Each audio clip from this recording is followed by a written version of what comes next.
이렇게 정했습니다. 한번 따라해 볼까요? 성령을 따라 행하라.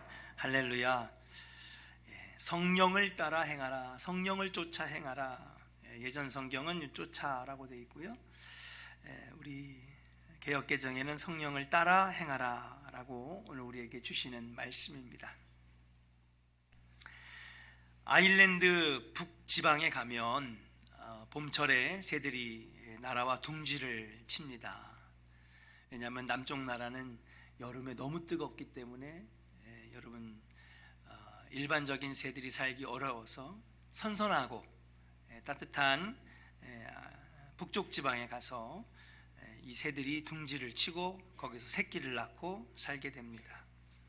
그러다가 늦가을이 오면 원래 추운 지역이기 때문에 세찬 바람이 불어오기 때문에 그래서 이 어미들은 새끼들이 다칠세라 또 둥지가 부서질까 전전긍긍하면서 이 바람을 막아보려고 애를 쓰죠. 혹시 나뭇가지가 떨어져서 둥지를 쳐서 떨어지진 않을까, 날아오는 여러 가지 이런 흙덩어리라든지 돌덩어리에 맞지 않을까 안간힘을 다해서 이 바람을 막 막아봅니다. 그런데 이때 두 가지 종류의 새가 있다고 합니다. 하나는 끝까지 버티는 새가 있고 또 한 가지 새는 모든 것을 포기하고 막아보고 근데 여러분 아시다시피 여러분 추운 이 가을이 되면 벌써 바람이 세지잖아요. 저도 이제 바람에 대해서 굉장히 민감한데 확실히 이제 겨울이 다가올수록 여러분 바람이 세집니다. 그 버티다가 나중에 이게 안 되면 포기하고 이 아내와 새끼들을 이 발로 확 움켜쥔 다음에 날개를 피는 거죠. 그리고 하늘로 올라갑니다. 하늘로 올라가서 어떻게 하느냐, 양날개를 크게 펴는 거예요. 그리고 나서 도저히 바람을 막을 수 없으니 바람아, 네가 머무는 곳에 나도 가겠다. 바람의 몸을 맡겨버리는 새들이 있고, 겨울이 찾아오고 바람이 세지면 끝까지 버티는 새들이 있다는 거죠.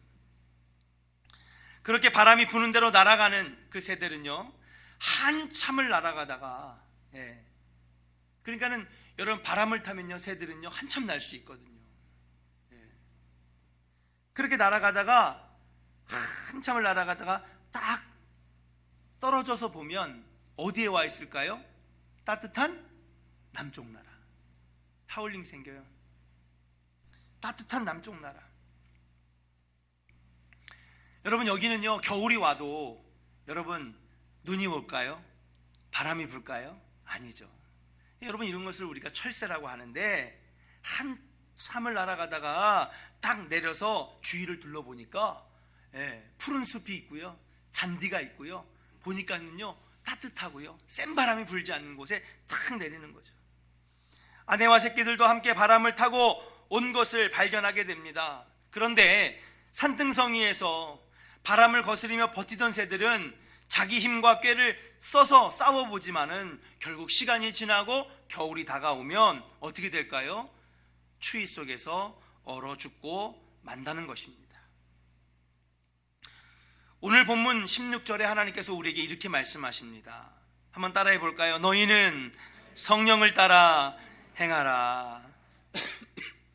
하나님께서는 날마다 우리에게 성령을 바람과 같이 보내주시는데 우리는 마치 끝까지 버티던 새처럼 그 성령의 바람에 몸을 맡기려 하지 아니하고 성령의 바람을 따라 살려고 하지 않는다는 데 문제가 있습니다. 오히려 성령의 바람을 정면으로 서서 맞으며 버티면서 싸우려고 합니다. 성령, 당신이 틀렸어. 내 생각이 맞아. 내가 살아온 시간이 얼만데 내 경험이 맞아. 그냥 버티고 세상을 의지하면서 살아가려고 하는 사람이 있다라고 하는 사실이에요. 사랑하는 조은의 성도 여러분, 내 힘으로 남은 생애를 살 수 있다라고 여러분 과연 생각하십니까? 오늘 우리 자신을 한번 돌아보고 한번 깊이 생각해 봤으면 좋겠습니다. 여기 오늘 설교를 들으시는 여러분들, 정말 여러분들의 인생을 잘 통제하고 있습니까? 여러분들의 인생을 지금 잘 컨트롤하고 있습니까? 내 인생은 내가 원하는 대로 잘 되고 있어. 내 자식은 내가 세워놓은 계획 A, B, C, D 쫙 계획대로 내 자식은 잘 커가고 있어. 내가 구상했던 사업들 잘 되고 있어. 내 삶의 모든 것들이 내가 지금 통제를 잘하고 있는가? 완벽하게 되고 있어. 여러분, 여기 그런 분 계십니까? 사랑하는 여러분, 우리 인생에 대명제가 있어요. 그 대명제는 뭐냐? 인간은 약하다는 사실이에요. 우리는 한없이 연약한 존재입니다. 그러므로 성령의 바람이 올 때에 모든 것을 제쳐놓고 양날개를 펴면서 그 바람에 몸을 맡겼던 새처럼 성령의 바람이 불어들 때에 성령을 받아들이고 그 성령에게 몸을 맡기는 인생이 되어야 될 줄로 믿습니다. 몸과 마음을 주님께 맡기면서 모든 문제들을 주님 앞에 내어놓고 성령님 임하여 주시옵소서. 성령이 원하시는 대로 나를 인도하여 주시옵소서. 오늘도 불어오는 성령의 바람에 내 몸을 맡기겠습니다 라고 할 때에 그때부터 우리는 조금씩 비록 힘들지만은 성령이 인도하는 대로 날아가다 보면 어느덧 따뜻하고 잔디가 깔려져 있고 풍성해진 그러한 행복한 곳에 머물러 있는 것을 우리는 발견하게 될 줄로 믿습니다. 우리는 성령 강림절기를 보내고 있습니다. 벌써 8주 차입니다. 날마다 보내주시는 성령의 바람에 내 삶을 맡기시는 우리 조원의 성도들 되시기를 주의 이름으로 간절히 축원합니다. 그러면 따뜻한 남쪽, 따뜻한 잔디, 푸른 숲이 우거진 행복한 삶에 우리가 안착하게 되는 줄로 믿습니다. 그러나 반대로 그것을 정면으로 맞서서 아니야, 성령이 인도하시는 대로 살고 싶지 않아, 내 생각대로 내 마음대로 살아갈 때에 우리는 결국 마지막에 얼어 죽었던 그 새들처럼 우리는 힘들고 어려운 신앙생활을 할 수밖에 없다라고 하는 사실이에요. 그래서 아마도 사도 바울은, 하나님께서는 사도 바울의 입을 통하여서 오늘 우리에게 그렇게 말씀하시는 것 같아요. 다시 한번 따라해 볼까요? 성령을 따라 행하라. 할렐루야.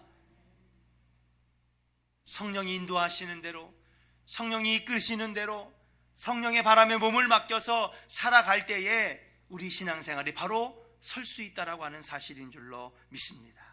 그렇다면 오늘 본문 말씀에 여러 번 언급하는 성령을 쫓아 행하는 삶, 성령을 따라 행하는 삶은 과연 어떤 삶일까?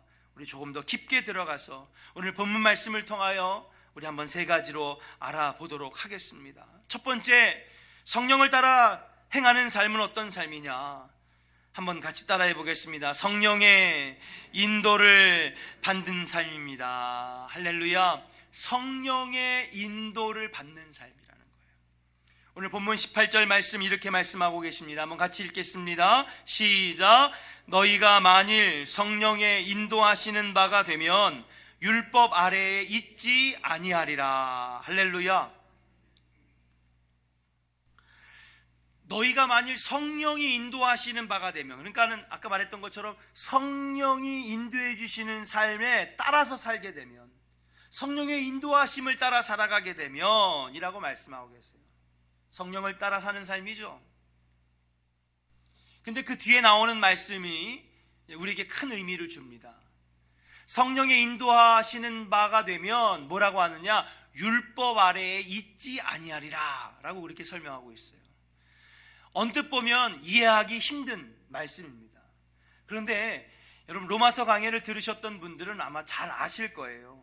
율법 아래에 있지 아니하리라 라고 하는 것이 무슨 뜻인가?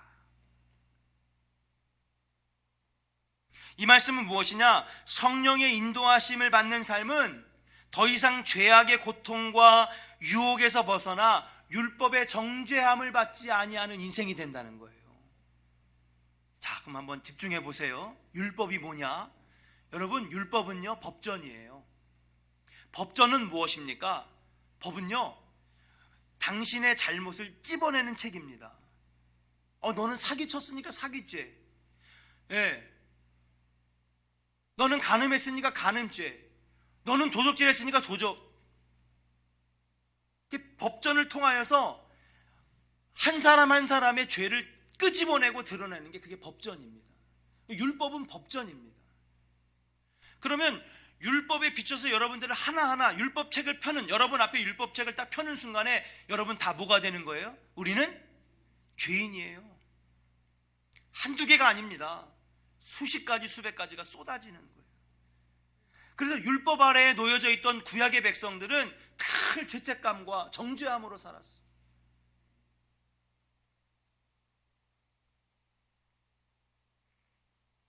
그런데 만일 성령의 인도하시는 그 인도하심을 따라 살게 되면 어떻게 되느냐? 우리가 더 이상 너는 죄인이야, 너는 정죄함을 받아야 될 그러한 손가락질 받는 대상이야, 죄악과 죄책감과 정죄함 속에서 고통받지 않게 된다는 사실이에요. 그럼 이 얘기는 무엇이냐? 여러분, 성령의 인도하심을 받으니까 뭐예요? 죄를 짓지 않게 되는 선한 삶을 살게 된다라고 하는 의미인 줄로 믿습니다. 예수 안에 있는 나에게 결코 정죄함이 없다라고 말씀하시는 하나님의 말씀은 어떤 것입니까? 바로 성령의 인도함을 받으니까 죄악들을 피해가고 죄의 유혹을 이겨내고 죄 앞에서 우리가 더 이상 죄를 저지르지 않도록 성령님이 인도해 주시는 삶이 우리에게 열려진다라고 하는 사실인 줄로 믿습니다. 사랑하는 조원의 성도 여러분, 성령의 인도함을 받는 인생들이 되시기를 주의 이름으로 간절히 축원합니다. 죄를 지면 당연히 그 죄가 드러나게 되어 있고, 죄를 지면 하나님이 분명히 죄인이라고 지목을 하시는 거예요. 근데 성령의 인도함을 받으니까 무엇입니까? 죄악 앞에서도 넘어지지 아니하고 유혹 앞에서도 쓰러지지 아니하는 인생이 되기 때문에 더 이상 율법 아래에서 정죄함을 받는 죄인의 인생이 아니라 은혜의 인생을 살아갈 수 있다라고 하는 사실이에요. 자, 반대로 성령의 인도함을 받지 아니하는 자는 어떤 인생이 되느냐? 따라합시다. 육체의 일에 사로잡힙니다. 자, 오늘 말씀을 한번 읽어볼까요? 18절에 보니까 성령의 인도하시는 인생은 율법 아래 있지 아니하는 죄악과 죄책감과 정죄를 받지 않는 인생이 된다는 거예요. 그럼 19절, 20절, 21절 같이 한번 읽어보도록 하겠습니다. 같이 읽겠습니다. 시작. 육체의 일은 분명하니 더러운 것과 호색과 우상 숭배와 주술과 원수 맺는 것과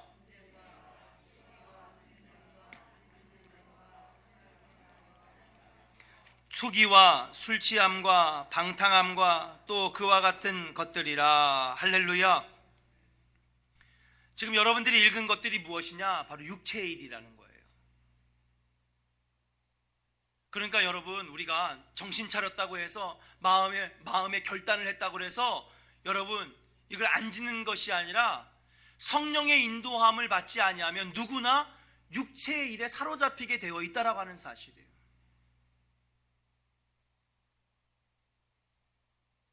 제가 아무래도 이제 상담 심리학을 공부했기 때문에 요즘 관심 있어서 보는 드라마가 하나 생겼어요. 사이코 그런 드라마예요. 그런데 참 좋은 말들이 많이 나오더라고요. 그리고 아무래도 심리학적인 용어들도 나오고 정신병동에서 일이 진행이 되니까 굉장히 관심 있게 보게 되었습니다. 근데 거기서 굉장히 참 가슴에 오래 남는 말이 하나 나오는데, 어떻게 보면 명언이라고도 할 수도 있고 어떻게 보면은 참 도전이 되는 말이더라고요. 거기서 이런 말이 나옵니다. 이성은 절대로 육체의 욕망을 이길 수 없다는 거예요. 그 대사가 굉장히 저에게, 이성은 절대로 욕망을 이길 수 없대요.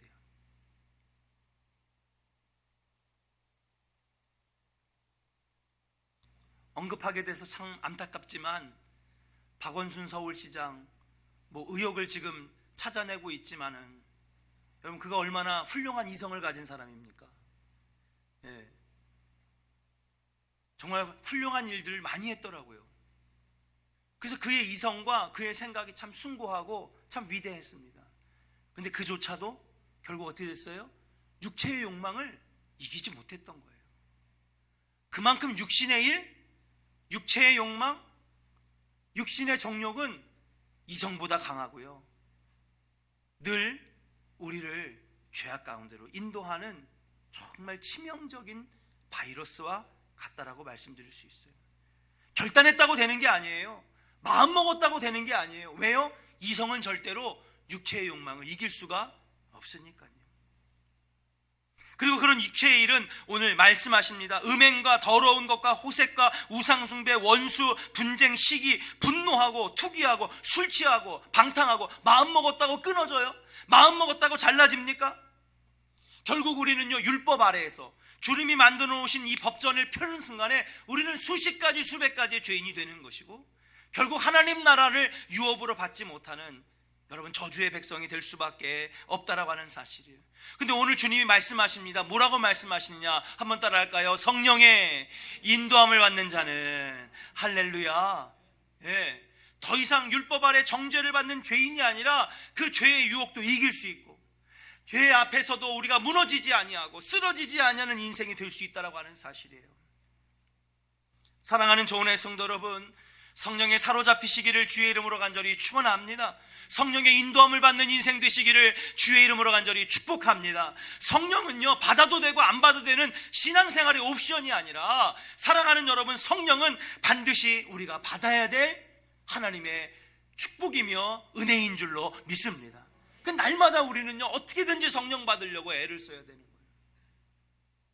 그 세상의 다른 종교들은요, 우리가 이해가 안 되는 거예요. 아유, 그냥 기독교인들 정말, 특히 개신교인들, 극성, 저런 극성이 어딨어. 우리는 1년에 한 번 초파일날 모이면 되고, 우리는 가고 싶을 때 가서 기도하면 되는데, 그냥 쟤네는 그냥 맨날 말씀 읽자 그러고, 새벽 예배 드리자 그러고, 뭐 하자 그러고, 그냥 맨날 뭐 안에서 지지고 볶는지 지네들끼리.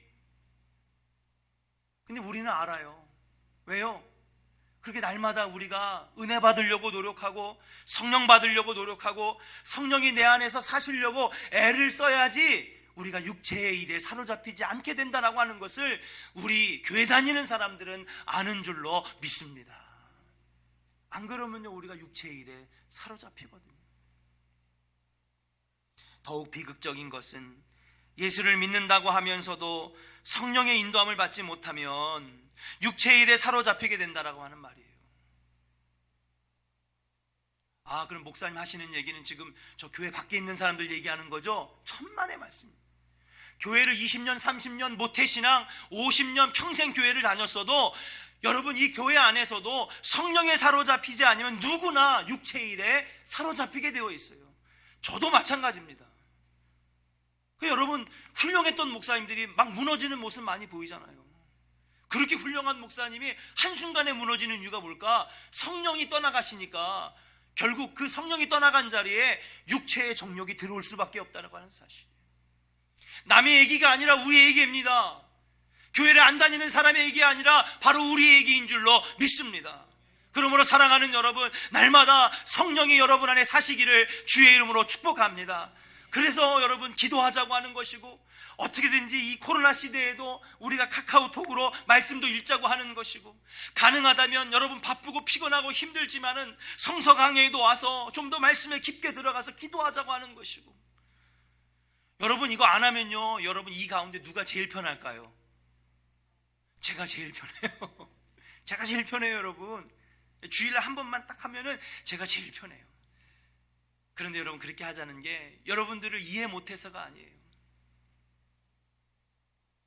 날마다 어떻게든지, 만일 교회에 올 수 있는 여건과 환경과 안 되면 여러분들이 어떻게든지 시간을 정해서라도 기도하고 말씀 읽고, 안 되면은 인터넷을 켜서라도, 또 TV 기독교 방송을 틀어서라도 큰 말씀을 듣고, 어떤 분들은 운전하다가 기독교 방송을 듣고 어떻게든지 말씀을 듣고 어떻게든지 기도하려고 하고, 교회에 나올 수 없는 여러분 어려운 상황이 있잖아요. 사업일 늦게, 가게 문을 늦게까지 해야 된다든지, 밤에 일하셔서 낮에는 피곤해서 못 나온다든지, 여러 가지 여건들을 제가 모르는 게 아닙니다. 그러면 여러분 내가 할 수 있는 여건에서 어떻게든지 내가 은혜 안에 살려고, 하나님 만나려고 애쓰는 삶이 이루어질 때에 성령의 인도함을 받는 인생이 되는 줄로 믿습니다.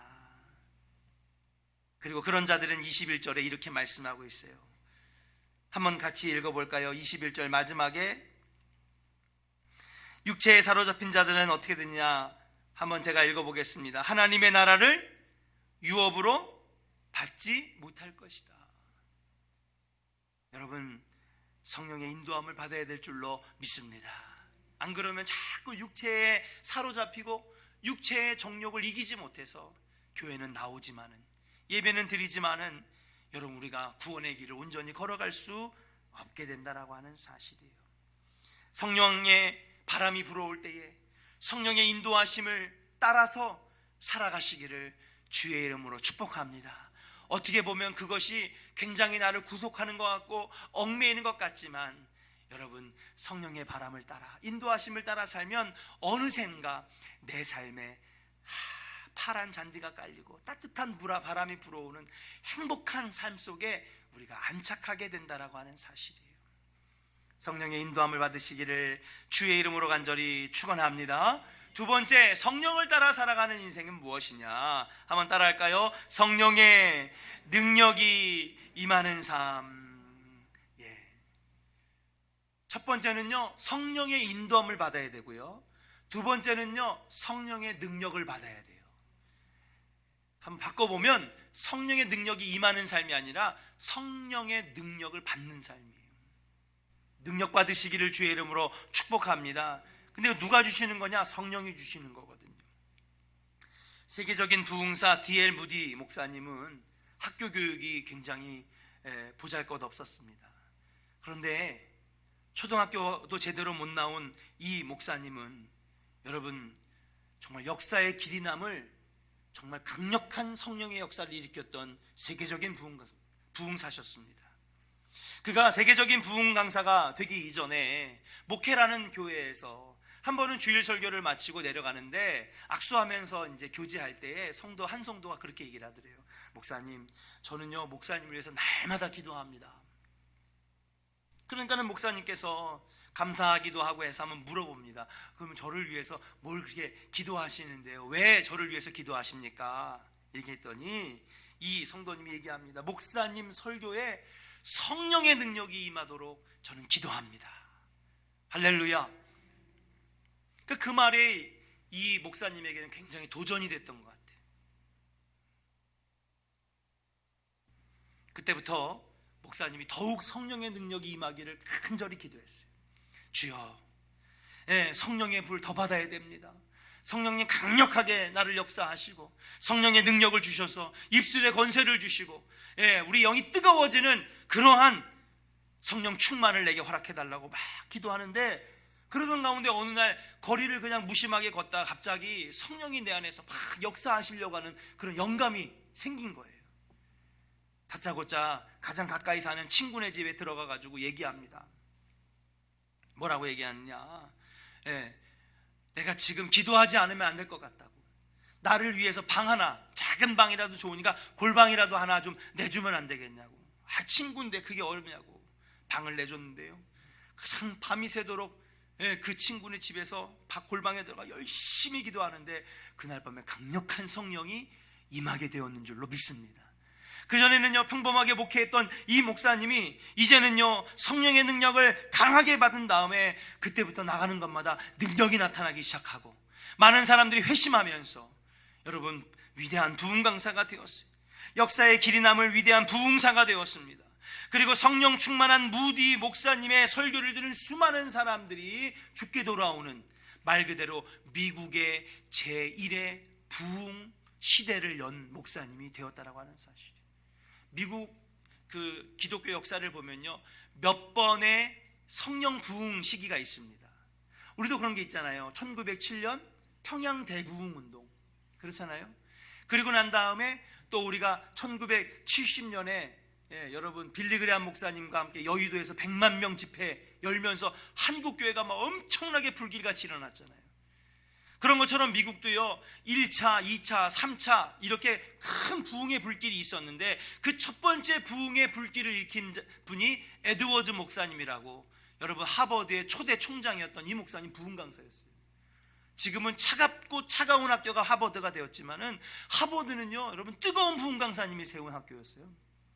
그리고 제2의 부흥의 물결을 일으킨 자가 바로 D.L. 무디 목사님이었는데, 이분이 뜨겁게 설교할 때에 이 뜨거운 설교를 들은 어린 10살도 안 된 빌리 그레함 이 목사님이 여러분 은혜를 받았어요.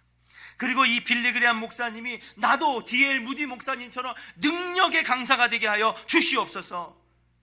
그러니까 신학교 가서 능력을 받은 다음에 미국과 세계를 뒤흔드는 부흥사가 되었습니다. 6.25 전쟁이 끝난 다음에 빌리 그레함 목사님 오셔서 부산의 국제시장에서 여러분 진흙바닥에서 다 앉아가지고 예배드리는데 밤새도록 설교하시면서 그때 한국 사람들에게 막 희망을 줬어요. 1972년 여의도 100만 명 집회를 통하여 빌리 그레함 목사님의 설교를 통하여 제2의 한국교회의 부흥의 불길이 일어나게 되는 줄로 믿습니다. 한 명의 능력받은 이 한 사람 때문에 그 불씨들이 옆으로 막 옮겨지는 거예요. 우리 조원교회가 그런 교회가 되었으면 좋겠습니다. 예, 성령의 불을 받으면요, 나만 받는 게 아니더라고요. 내 옆에 있는 사람도 불을 받고요, 그 옆에 있는 사람이 불을 받고요, 아내가 불을 받고요, 아들이 불을 받고요, 같은 속도원들이 불을 받고요.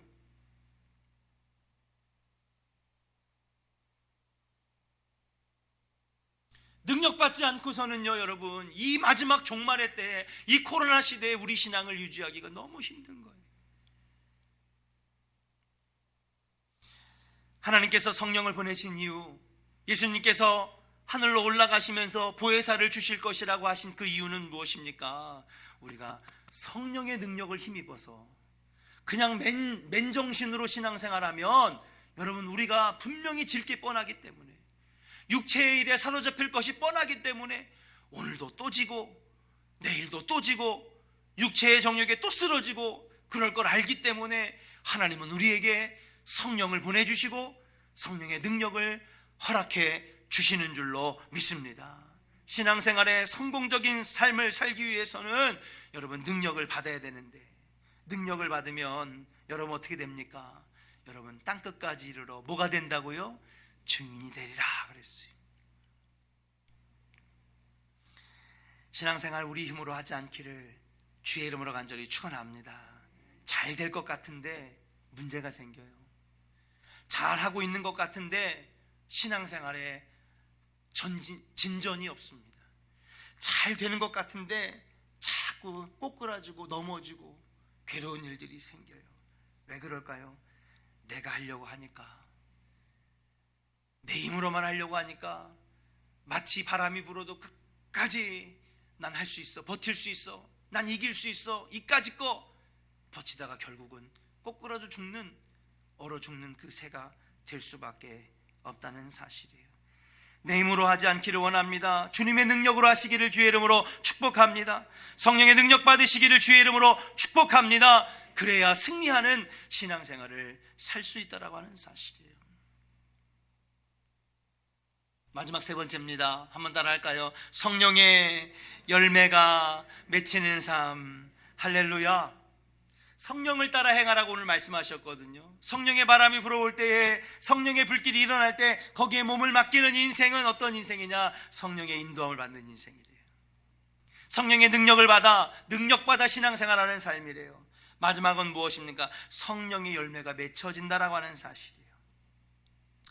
유명한 전도자 휘필드 목사님이 있습니다. 이 휘필드 목사님은 어떤 분이냐면 존 웨슬리 목사님과 함께 전도사역, 그리고 옆에서 찬양 목사님으로 유명한, 그래서 휘필드 목사님은 찬송가 곡을 많이 썼어요. 여러분들이 잘 부르시는 찬송가 중에 휘필드 목사님이 작사 작곡한 노래가 많습니다.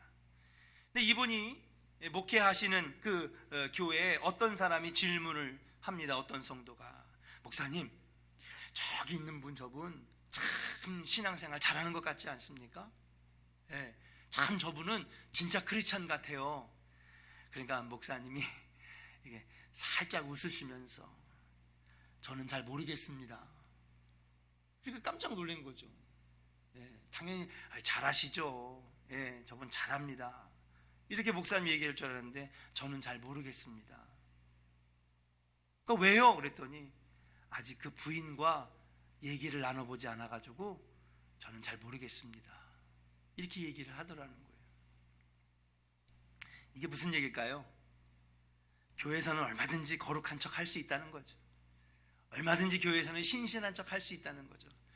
근데 가장 가까운 데에서 장점도 알고 단점도 알고 어떻게 사는지를 다 보는 가족들은 이 사람이 진짜 크리스찬인지 아닌지를 안다는 거예요. 그러니까 목사님이 약간 좀 우스갯소리로 부인하고 얘기를 안 해봐서 저는 잘 모르겠습니다.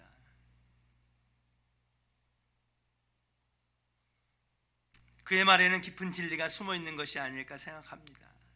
교회에 다니면서 주여 주여 한다고 다 하나님 보시기에 크리스찬은 아니라고 하는 사실이죠. 크리스찬인지 아닌지 정확하게 알려면 그가 가정에서 맺는 열매, 그가 사회에서 직장에서 얻는 열매, 그런 열매들을 볼 때에 그때에 야, 이 사람이 진짜 크리스찬이구나 알 수 있다라고 하는 사실이에요. 우리는 이미 예수 그리스도와 함께 십자가에 못 박힌 사람들입니다. 그러므로 자신을 십자가에 못 박고 성령을 쫓아 행하며 살아야 될 줄로 믿습니다. 그렇게 될 때에 성령의 열매가 우리에게 하나 둘씩 나타나게 된다라고 하는 사실이에요. 그럼 이 열매는 어떤 열매냐? 여러분, 우리가 보통 아는 복이 열매가 아니에요. 이렇게 살면은 사업이 잘 되더라, 이렇게 하니까는 돈이 많이 들어오더라. 여러분, 이 열매를 얘기하는 것이 아닙니다. 이거는 복이죠. 하나님이 옵션으로 주시는 복입니다. 그럼 오늘 이렇게 성령을 쫓아서 성령의 인도함을 받아 성령의 능력을 받아 살아가는 인생은 어떤 열매를 맺느냐? 우리와 같이 말씀을 한번 읽어보겠습니다. 22절 23절을 한번 같이 크게 여러분 한번 같이 읽어보겠습니다. 시작. 오직 성령의 열매는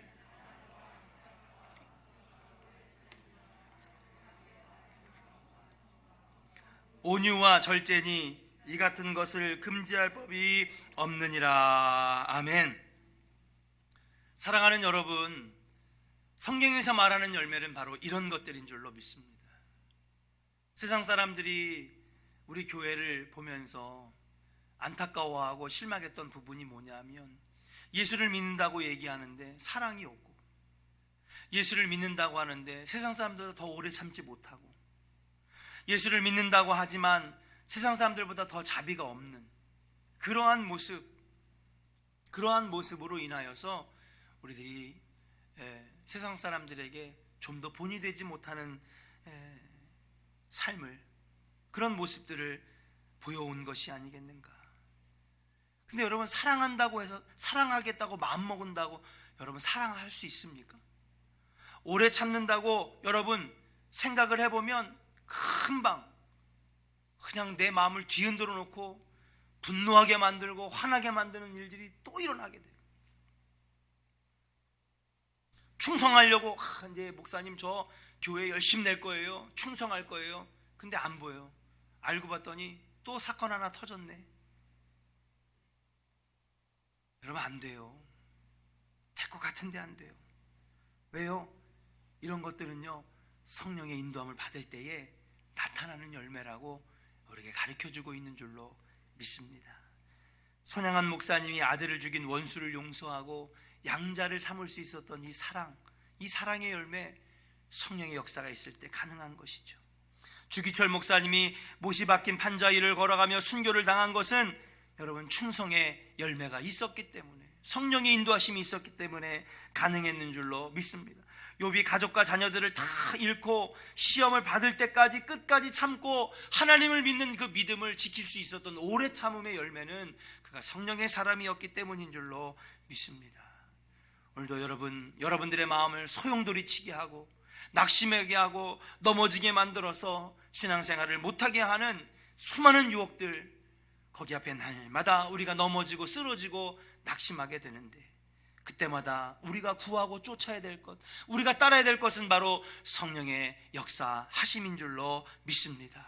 그러므로 사랑하는 여러분, 이것은 얽매이고 구속이 아니라 우리가 정말로 신앙인답게, 그리고 하나님 기뻐하시는 영광의 신앙생활을 위하여 반드시 필요한 것이라고 여러분 믿으시고, 받아도 되고 안 받아도 되는 것이 성령이 아니라 꼭 받으시고 능력 받아서 그것도 한 번만 받고 30년 전에 나 은혜 받았지, 성령 받았지, 추억으로 여기는 성령 체험이 아니라 오늘도 성령 충만, 내일도 성령 충만, 날마다 성령 충만을 이어가셔서 성령이 내 삶에서 떠나가지 않는 우리 조은의 성도들이 될 때에 열매가 충만한 우리 조은의 성도들이 될 줄로 믿고, 성령 받아 승리하시는 우리 조은의 성도들 되시기를 주의 이름으로 간절히 축원합니다.